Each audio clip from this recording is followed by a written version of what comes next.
नमस्ते दोस्तों, आज हम भारत के इतिहास में एक गहरी डुबकी लगाने जा रहे हैं। आज हम बात कर रहे हैं प्राचीन क्षत्रिय वंश कुर्मी राजवंश के बारे में। एक ऐसा वंश जो अपनी वीरता, प्रशासनिक कौशल और हिंदू संस्कृति और भारतीय सभ्यता की रक्षा के प्रति अटूट प्रतिबद्धता के लिए जाना जाता है। कुर्मी शब्द की उत्पत्ति सबसे पुराने धर्म ग्रंथों में से एक ऋग्वेद में मिलती है। यहाँ कुर्मी शब्द का इस्तेमाल राजा के लिए किया जाता है।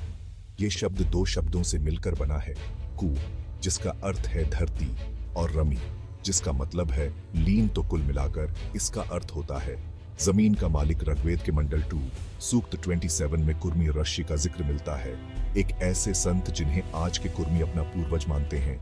इसके अलावा शतपथ ब्राह्मण, एक प्राचीन ग्रंथ जिसमें वैदिक अनुष्ठानों का वर्णन है, कुर्मी की पहचान कश्यप से करता है। इस ग्रंथ के अनुसार सभी जीव कश्यप से ही उत्पन्न हुए हैं।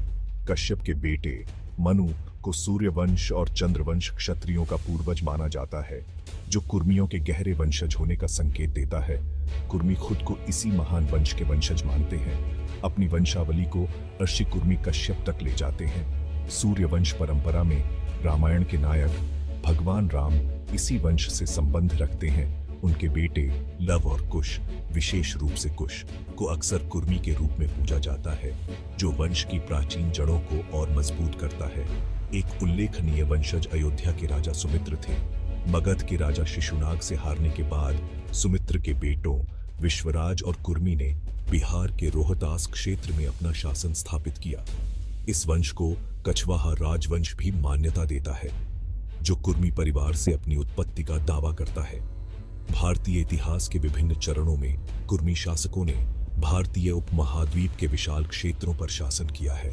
उनकी तलवारों ने भारतीय सभ्यता की रक्षा की है, हिंदू संस्कृति के विकास और समृद्धि को बढ़ावा दिया है।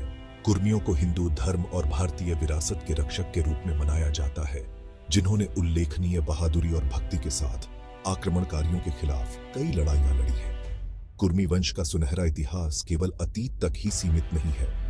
उनकी विरासत आधुनिक भारत को प्रभावित और प्रेरित करती है, जो वीरता और सांस्कृतिक नेतृत्व की एक समृद्ध परंपरा का प्रतीक है। इसे समझकर हम भारतीय उपमहाद्वीप के इतिहास और संस्कृति को आकार देने में कुर्मियों की महत्वपूर्ण भूमिका की गहरी समझ हासिल करते हैं। समय के इस सफर में मेरे साथ जुड़ने के लिए धन्यवाद। अगर आपको यह वीडियो जानकारीपूर्ण लगा तो लाइक, शेयर और सब्सक्राइब करना ना भूलें। अगली बार